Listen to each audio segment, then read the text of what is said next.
ಭಗವದ್ಗೀತೆ ಅಧ್ಯಾಯ 3 ಕರ್ಮಯೋಗ ಶ್ಲೋಕ 35. ಶ್ರೇಯಾನ್ ಸ್ವಧರ್ಮೋ ವಿಗುಣಃ ಪರಧರ್ಮಾತ್ ಸ್ವನುಷ್ಠಿತಾತ್ ಸ್ವಧರ್ಮೇ ನಿಧನಂ ಶ್ರೇಯಃ ಪರಧರ್ಮೋ ಭಯಾವಹ. ಅನುವಾದ: ತಾನು ಮಾಡುತ್ತಿರುವ ಕರ್ತವ್ಯಗಳು ತಪ್ಪಾಗಿದ್ದರೂ ಕೂಡ ಪರಧರ್ಮವನ್ನು ಪರಿಪೂರ್ಣವಾಗಿ ಮಾಡುವುದಕ್ಕಿಂತ ಉತ್ತಮವಾದದ್ದು.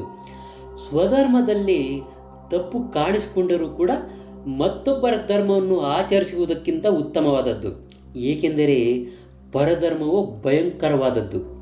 ಇದರ ಭಾವಾರ್ಥ: ಇತರರಿಗೆ ಗೊತ್ತು ಮಾಡಿದಂತಹ ಕರ್ತವ್ಯಗಳನ್ನು ಮಾಡುವುದಕ್ಕಿಂತ ಮನುಷ್ಯನು ತನ್ನ ನಿಯತ ಕರ್ತವ್ಯಗಳನ್ನು ಕೃಷ್ಣ ಪ್ರಜ್ಞೆಯಲ್ಲಿ ಮಾಡಬೇಕು. ಲೌಕಿಕವಾದ ಕರ್ತವ್ಯಗಳೆಂದರೆ ನಿಸರ್ಗ ಗುಣಗಳ ಅಧೀನದಲ್ಲಿ ಮನುಷ್ಯನ ಮಾನಸಿಕ ಭೌತಿಕ ಸ್ಥಿತಿಗಳಿಗೆ ಅನುಗುಣವಾಗಿ ನಿರ್ಧರಿಸಿದ ಕರ್ತವ್ಯಗಳಾಗಿರ್ತವೆ. ಆಧ್ಯಾತ್ಮಿಕ ಕರ್ತವ್ಯಗಳು ಕೃಷ್ಣನ ಆಧ್ಯಾತ್ಮಿಕ ಸೇವೆಗಾಗಿ ಗುರುಗಳು ಆಜ್ಞಾಪಿಸಿದವು. ಐಹಿಕ ಕರ್ತವ್ಯಗಳಾಗಲಿ ಆಧ್ಯಾತ್ಮಿಕ ಕರ್ತವ್ಯಗಳಾಗಲಿ ಮನುಷ್ಯನು ಇನ್ನೊಬ್ಬರಿಗೆ ವಿಧಿಸಿದ ಕರ್ತವ್ಯಗಳನ್ನು ಅನುಕರಿಸದೆ ತನಗೆ ವಿಧಿಸಿದ ಕರ್ತವ್ಯಗಳನ್ನೇ ಸಾಯುವವರೆಗೂ ಪರಿಪಾಲಿಸಬೇಕು.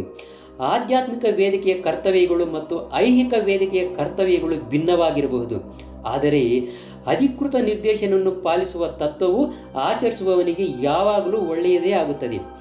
ಐಹಿಕ ಪ್ರಕೃತಿಯ ಗುಣಗಳ ಹಿಡಿತದಲ್ಲಿದ್ದಾಗ ಮನುಷ್ಯನು ತನ್ನ ನಿರ್ದಿಷ್ಟ ಸನ್ನಿವೇಶಕ್ಕೆ ವಿಧಿಸಿದ ನಿಯಮಗಳನ್ನು ಅನುಸರಿಸಬೇಕು, ಇತರರನ್ನು ಅನುಕರಿಸಬಾರದು. ಉದಾಹರಣೆಗೆ, ಸತ್ವಗುಣದ ಬ್ರಾಹ್ಮಣರು ಅಹಿಂಸೆಯನ್ನು ಅನುಸರಿಸುವುದು, ರಜೋಗುಣದ ಕ್ಷತ್ರಿಯನು ಹಿಂಸೆಯನ್ನು ಆಚರಿಸಬಹುದು. ಆದ್ದರಿಂದ ಕ್ಷತ್ರಿಯನಿಗೆ ಅಹಿಂಸೆಯ ತತ್ವಗಳನ್ನು ಆಚರಿಸುವ ಬ್ರಾಹ್ಮಣನನ್ನು ಅನುಕರಿಸುವುದಕ್ಕಿಂತ ಹಿಂಸೆಯ ನಿಯಮಗಳನ್ನು ಅನುಸರಿಸಿ ಸೋಲುವುದು ಉತ್ತಮ. ಪ್ರತಿಯೊಬ್ಬನೂ ಕೂಡ ಕ್ರಮವಾದ ಪ್ರಕ್ರಿಯೆಯಿಂದ ತನ್ನ ಹೃದಯವನ್ನು ಶುದ್ಧಿಗೊಳಿಸಿಕೊಳ್ಳಬೇಕು. ಐಹಿಕ ನಿಸರ್ಗದ ಗುಣಗಳನ್ನು ಮೀರಿ ಸಂಪೂರ್ಣವಾಗಿ ಕೃಷ್ಣ ಪ್ರಜ್ಞೆಯಲ್ಲಿ ನೆಲೆಯನ್ನು ಕಂಡುಕೊಂಡಾಗ ಮನುಷ್ಯನು ನಿಜವಾದ ಗುರುವಿನ ಮಾರ್ಗದರ್ಶನದಲ್ಲಿ ಏನನ್ನಾದರೂ ಮತ್ತು ಎಲ್ಲವನ್ನೂ ಮಾಡಬಹುದು.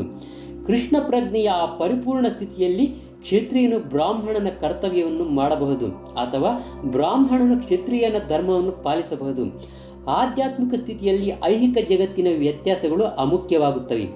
ಉದಾಹರಣೆಗೆ, ವಿಶ್ವಾಮಿತ್ರನು ಮೂಲತಃ ಕ್ಷತ್ರಿಯನು, ಆದರೆ ಅನಂತರ ಅವನು ಬ್ರಾಹ್ಮಣನಂತೆ ವರ್ತಿಸಿದನು.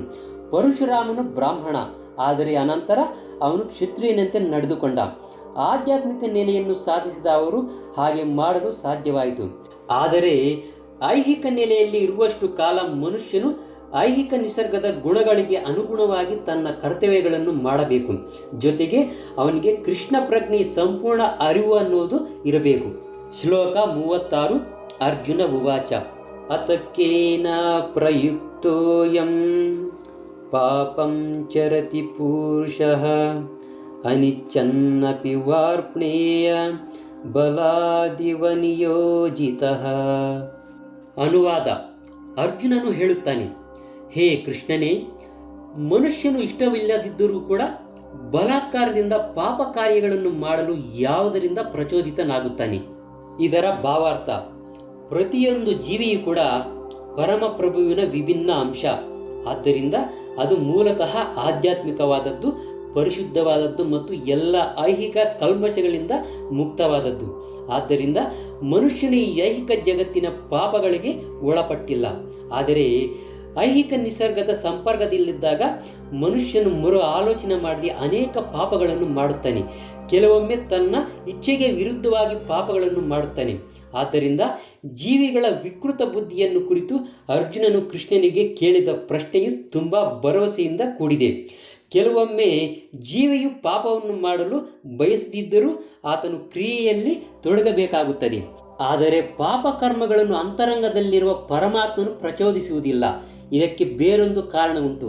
ಇದನ್ನು ಮುಂದಿನ ಶ್ಲೋಕದಲ್ಲಿ ಭಗವಂತನು ವಿವರಿಸುತ್ತಾನೆ.